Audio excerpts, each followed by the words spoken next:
Welcome back to the R3 approach. Let's do some good work, direct some thought and action toward the red zone. At whatever skill level we are, this is where we bring those scores down. Okay, let's do some good work and direct some thought at that red zone. As we've indicated, the red zone is that predetermined distance within which we want to average something under 3 in terms of getting our ball into the hole. Well, just like in football, a football team, once they're inside the red zone, they have a menu of different plays that they can run in terms of getting that ball into the end zone. Well, in golf, we want to create our own menu of plays that we have available to us in terms of getting that ball into the hole. With that in mind, let's direct some thought and have a look at what we've tagged the Dirty Dozen, the different types of shots that are available to us in terms of getting that ball into the hole. Okay, let's do some good work. Have a look at them. Okay, remember, genuinely improving at the game is all about how we continue to direct our thoughts and actions.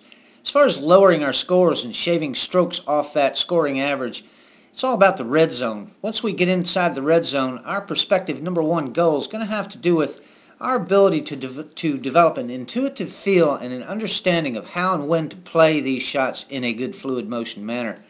As far as getting creative, what we're doing here is we're actually creating a playlist, just like that football team. Once they're inside the red zone, they have a menu of different plays that they can select in terms of getting that ball into the end zone.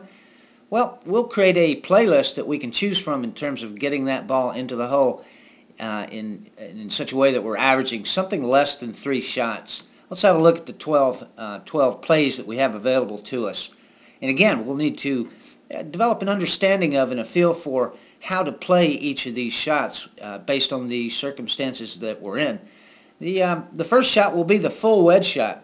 This is our regular stock wedge in terms of the distance that we hit that regular stock wedge, our maximum distance with that particular club. It might be 120 yards for a pitching wedge, let's say. Well, we'll begin to use that as a baseline from which we'll begin to select what kind of shot we're going to play. The next shot on our playlist would be the 3-finger wedge shot. All this means is that sometimes we'll be between yardages and we'll have to take a little bit off of a club. Well, we have to have a good feel for the technique required in order to begin taking a little bit off of a club. This will involve the hinge and hold method that we've discussed. Very important that we become proficient at understanding how that hinge and hold technique works in order to become really good at using the 3-finger approach wedge shot when we need to take a little bit off a shot. The next shot we need to identify and understand is the pitch shot. This is going to be the shot that flies farther than it rolls. It's that shot that we hit into the green. It takes one hop and then checks up. The more spin we put on it, the faster it'll check up. Sometimes we'll have that ball even backing up after it takes its first bounce. But the pitch shot, again, requires that we become very proficient at the hinge and hold technique. Then the next shot on our list will be the chip shot. The chip shot is the shot that rolls out. It rolls farther than it flies. It'll be the shot we select when we want to have that ball roll out across the green with very little spin on the ball. It would involve selecting a club with lower loft, let's say an 8-iron or 7-iron. We'll choose this shot when we're up close to the green and we have a good bit of green between us and the hole. At this point, we want to select that chip shot in order to get that ball up close to the hole. Then we get a little bit creative here, and these shots are not quite so common, but they sure are useful based on circumstances that we're in. The bump and run hybrid is a really good shot to become proficient at. This is a shot selection that we might pick when we're, let's say, faced with a sharp uphill incline next to the green when we're on a tight lie, for instance. The bump and run hybrid is a really good shot to play, but we have to practice it so that we can in fact be committed once we select that shot, once we're on the golf course. Getting creative with it, the next shot selection that we can identify is the bladed wedge shot. This is an interesting shot here. It's basically a chip shot that's performed with the leading edge of, let's say, our wedge. In this case, we'd select this shot when our ball is kind of nestled up between the cuts of grass, let's say next to the green. Sometimes we'll have a pretty high cut of the secondary cut of the fringe or even the rough. Our ball is nestled up against that cut. What we'll do is we'll opt to take the leading edge of our wedge and actually strike the ball on the equator of the ball. Bladed wedge shot is again, it's a very good shot to play when we're in certain circumstances. Again, we have to explore this shot, become pretty proficient at it, so again, we can be committed when we play it.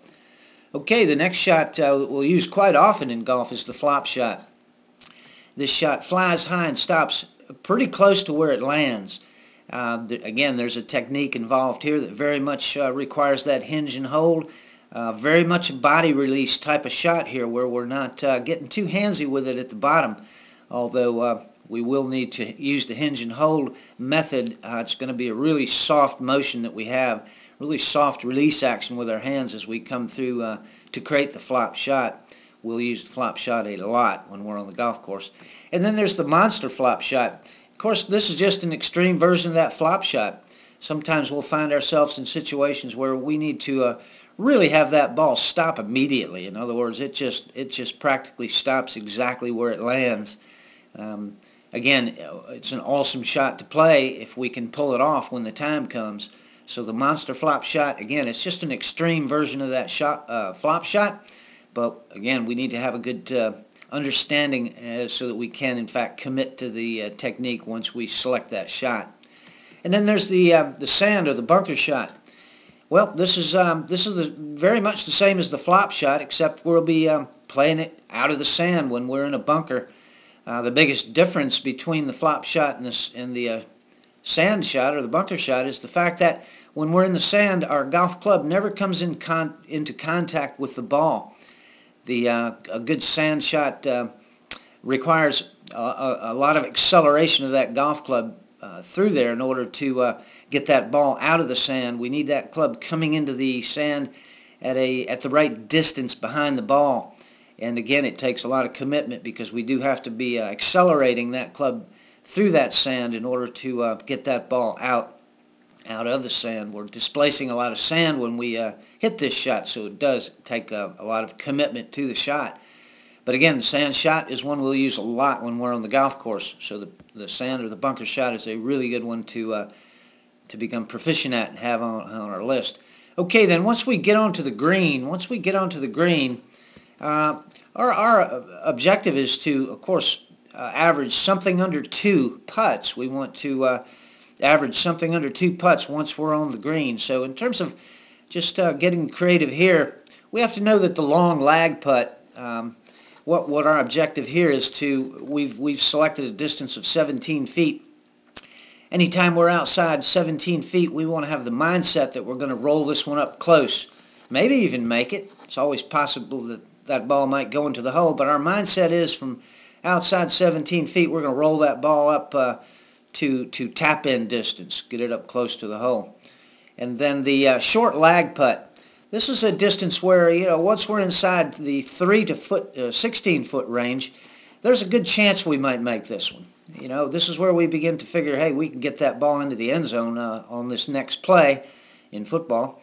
Here we figure there's a good chance we might make this one in one stroke. So once we're inside that 3 to 16 foot range, we kind of have the mindset going that it's our short lag putt, and it's a good chance that we'll make this one. And then ultimately, we've got the tap-in putt. Once we're inside 3 feet, our mindset is that we've got this one.